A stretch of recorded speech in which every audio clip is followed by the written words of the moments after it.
বিষয়, এরপরে কি করবেন সেটা একটা বিষয়, এই পুরো মাসটা কি করবেন সেটা একটা বিষয়, পুরো বছরটা আপনি কি করবেন এটা একটা বিষয়। তো এই বছরে আপনি চাইলে আপনার জীবনের সর্বোচ্চ সফলতা অর্জন করতে পারেন। আপনাকে হাত চালিয়ে ডাকছে, আপনি পরিবর্তন হতে চান কিনা? হতে চান কিনা? যদি হতে চান তাহলে থামা যাবে না, স্টপ হওয়া যাবে না। আপনার ক্লান্ত হয়ে গেছেন, তারপর থামা যাবে না। সেল হচ্ছে না, থামা যাবে না। জয়েনিং আসতেছে না, থামা যাবে না। কিছুই হচ্ছে না, তারপরও থামা যাবে না। থামা যাবে না, রাইট কিনা? থেমে যাবেন? থেমে যাবেন? তাহলে কিছুই হবে না।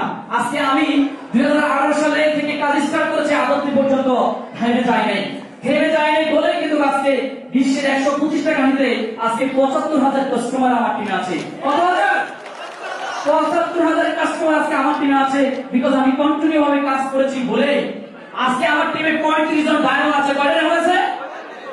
35 জন ডায়মন্ড আছে। মনে হয় আপনাদের বিশ্বাস হয়? বিশ্বাস হয়? সো বিশ্বাসই হচ্ছে আপনার সফলতার 50%। নিজের প্রতি বিশ্বাস করেন, কোম্পানির প্রতি বিশ্বাস করেন, প্রোডাক্টের প্রতি বিশ্বাস করেন। আপনার মধ্যে কি দিবে আছে? আপনি নিজেকে প্রশ্ন করেন, আপনার মধ্যে কি দিবে আছে? ট্যালেন্ট আছে? ইচ্ছা শক্তি আছে? সাহস আছে? সফলতার পাগলাম আছে? এইগুলোই হচ্ছে প্রোডাক্ট। আপনাকে সফল করার জন্য এগুলোই হচ্ছে প্রোডাক্ট। এই প্রোডাক্টগুলো যদি আপনার মধ্যে থাকে, সফলতা কেউ আপনাকে হাতে রাখতে পারবে না। এই যে প্রোডাক্টগুলো দেখছেন, এটা হচ্ছে ইনকামের জন্য, এগুলো হচ্ছে ব্যবসার জন্য।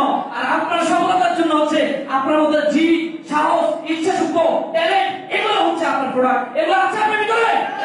যদি এগুলো থাকে, এগুলোকে পুঁজি করে আপনি সামনে এগিয়ে যাবেন ইনশাআল্লাহ। দেখা হবে 10,000 মানুষের সামনে সফলতার মঞ্চে নিজের গাড়ি করে সেলিব্রেশন করবে ইনশাআল্লাহ। সবাই ভালো থাকবেন। আল্লাহ হাফেজ। অনেক অনেক ধন্যবাদ।